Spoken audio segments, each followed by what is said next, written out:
The USSR Vice President Gennady Yanayev has taken over presidential powers because of Mikhail Gorbachev's inability to act as president for health reasons.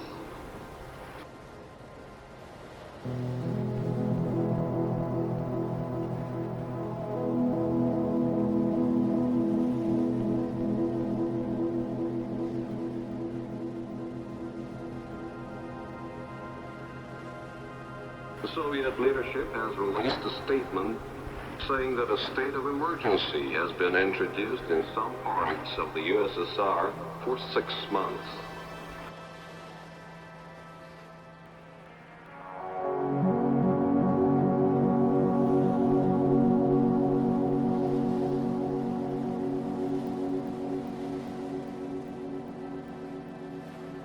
The USSR Constitution and laws take unconditional precedence across this country's territory.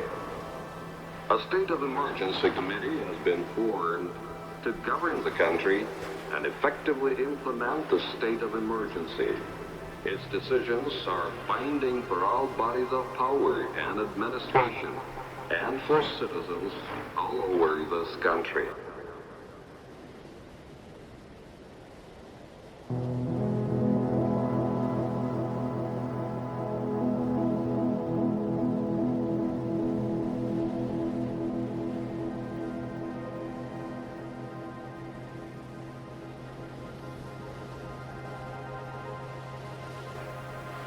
The committee has issued an address to the Soviet people. The message says that the policy of reforms started on Mikhail Gorbachev's initiative and planned as a means to ensure the dynamic development of the country and democratized life and society has reached a deadlock for a number of reasons. The initial enthusiasm and hopes have changed for the absence of faith, apathy, and despair. Power at all levels has lost popular trust. The absence of faith, apathy, and despair. Power at all levels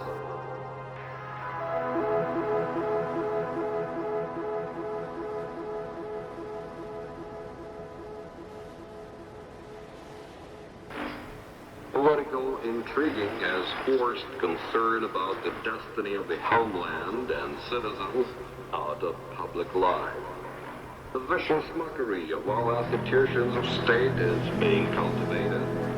The country has in fact become ungovernable. Having used the granted freedoms and trampling the sprouts of democracy underfoot, extremist forces have emerged and have taken the course toward liquidating the Soviet Union, doing away with the state, and seizing power at any price. The results of the nationwide referendum on the homeland's unity have been quashed. The cynical speculation on national feelings is only a smokescreen to pursue ambitions. Political adventurists are not worried either about the present-day troubles of their nations or their future. It's for the people to decide what kind of social system there should be. However, there are attempts to deprive them of this right, the statement says. Instead of caring about the safety and well-being of each individual and society as a whole, individuals who come to power have quite often been using it in the interests alien to the people as an unscrupulous self-assertion means.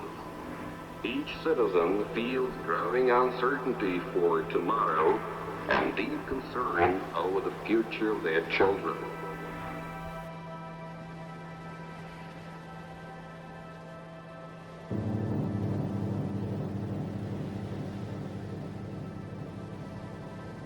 The power crisis has catastrophically affected the economy. A chaotic and spontaneous slide down to a market has given rise to an outbreak of regional, departmental, collective, and individual egoism.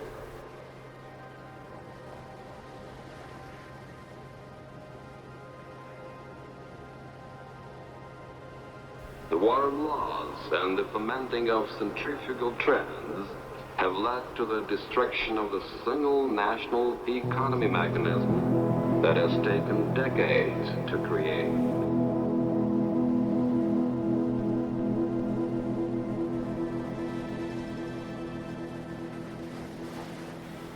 As a result, the living standards of the overwhelming majority of Soviet people have sharply fallen. Improper second-hand dealing and black marketeering have been flourishing.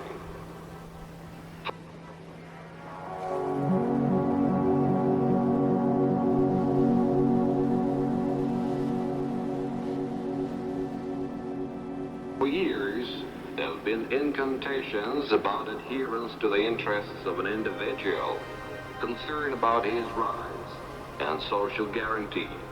The Soviet leadership's statement says.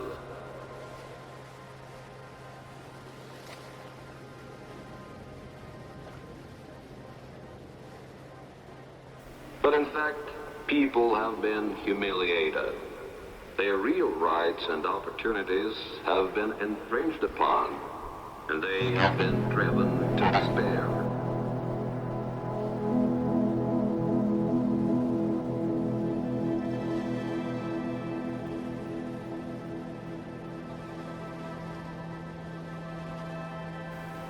It's obvious that all the democratic institutions created through the expression of the people's will are losing their prestige and effectiveness. Onslaught on the rights of people is on the way. The rights to work, education, the health service, housing, and rest are in jeopardy. Even the elementary individual safety of people has been more and more under threat. Crime has been quickly growing. It has been getting more organized and politicized.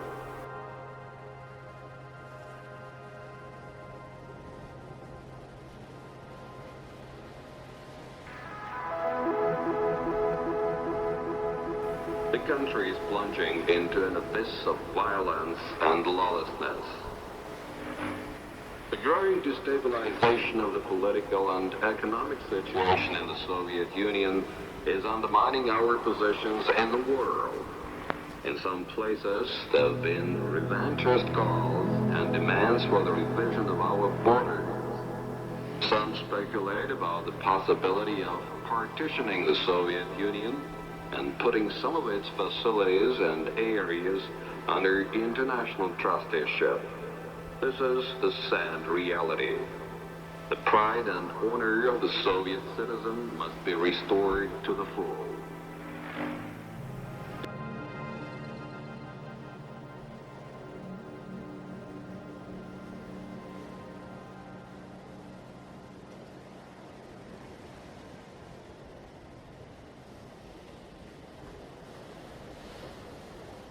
The State of Emergency Committee in the USSR assumes the responsibility for the future of the country and is determined to take the most serious action to put an early end to the crisis in the state and society.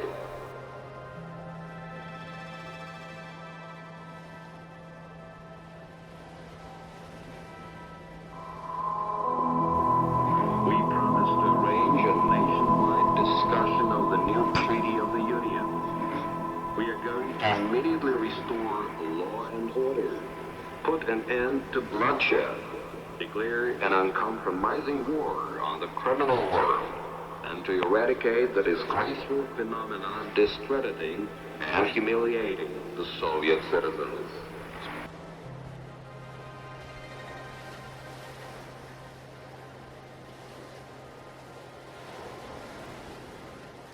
We stand for genuinely democratic processes and a consistent policy of reforms leading to the revival of our country, its economic and social prosperity, which would let it take a worthy place in the world community of nations.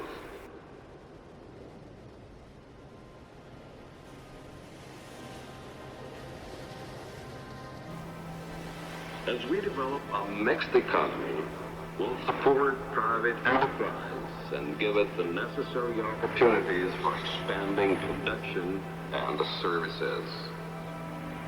The statement stresses the Soviet Union is a peace-loving nation that will unswervingly observe its international commitments.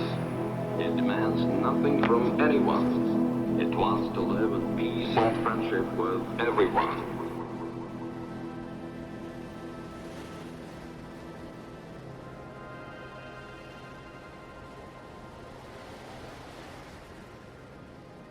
But it insists no one will be allowed to threaten its sovereignty, independence, and territorial integrity.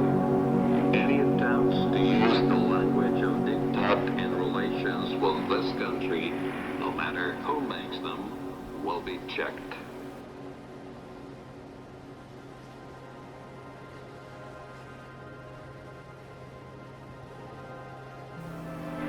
The State of Emergency Committee is calling on all Soviet citizens to render all-round support to its efforts to lead this country out of the crisis. The head of the country, Gennady Yanayev, has addressed the heads of other states and governments and the United Nations Secretary General. He has informed them that a 6-month state of emergency was imposed in accordance with the national constitution and other laws in some parts of the Union of Soviet Socialist Republics as of August the 19th.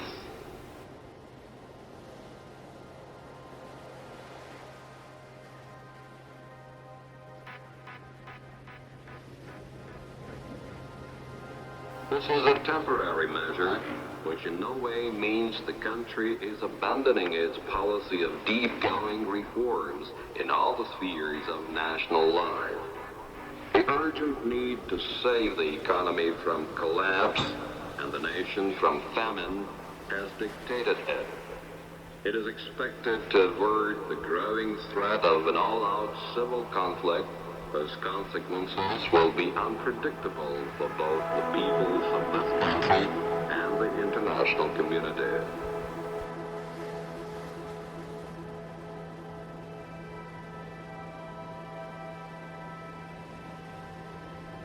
The package of emergency measures is meant to work for an earlier stabilization, normalize the social and economic situation, to carry out the necessary reforms, and create conditions for the comprehensive development of the Soviet Union.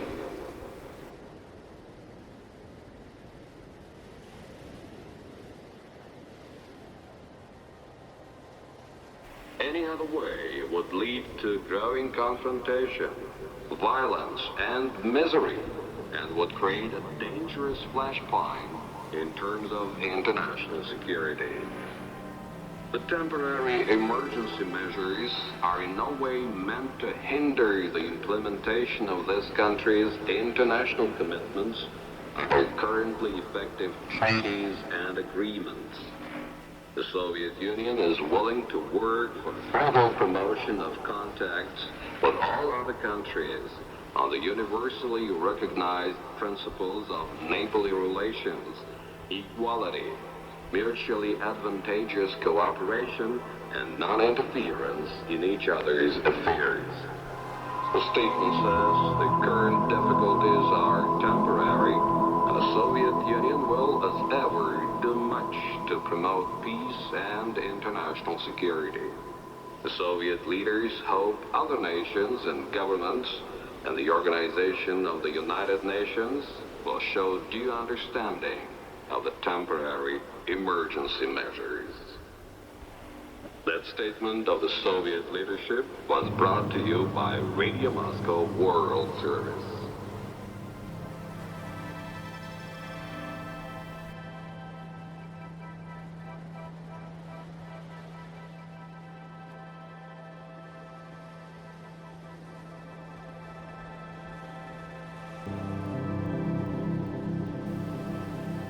This is Radio Moscow World Service. The State of Emergency Committee has adopted its first decision. It says that to safeguard the vital interests of the nations and citizens of the Soviet Union, its independence and territorial integrity, to restore legality, law and order, to stabilize the situation, to overcome the harsh crisis, and to prevent chaos, anarchy, and a fratricidal civil war. The State of Emergency Committee authorizes all bodies of power and administration to see to it that the state of emergency is strictly observed. In the event of inability to ensure compliance with the state of emergency, the powers of appropriate bodies of government and administration are suspended, and their functions are delegated to the persons specially authorized by the State of Emergency Committee. The decision says that the structures of power and administration and the paramilitary units acting against the USSR Constitution and laws are to be disbanded immediately.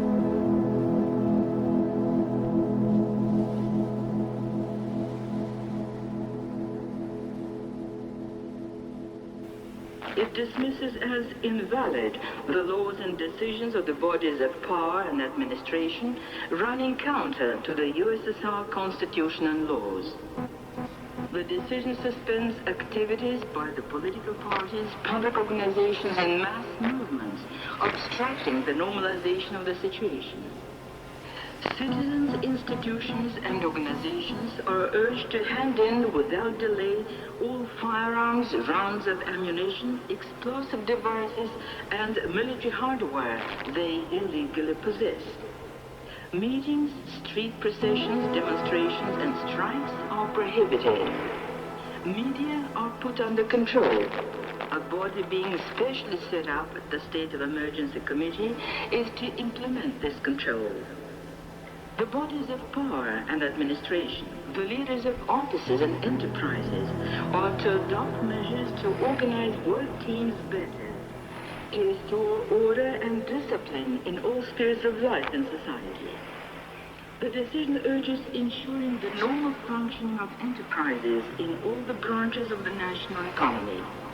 It calls for fighting resolutely against black marketeers and start legal and administrative proceedings on facts of corruption, embezzlement, second-hand dealing, the concealment of goods for sale, economic mismanagement, and other abuses in the sphere of economy. The decision urges removing any restrictions obstructing the movement of food and consumer goods across the USSR. Special attention is to be paid to the supply of goods in the first place to preschool children's centers, kindergarten schools, specialized secondary and higher educational establishments, hospitals, pensioners, and disabled persons.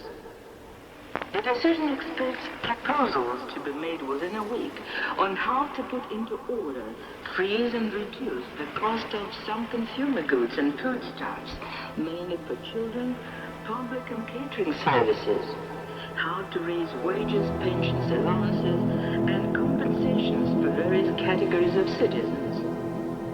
In view of the critical situation with harvesting and the threat of famine, the decision urges adopting special measures to procure, store, and process crops and help farmers as much as possible.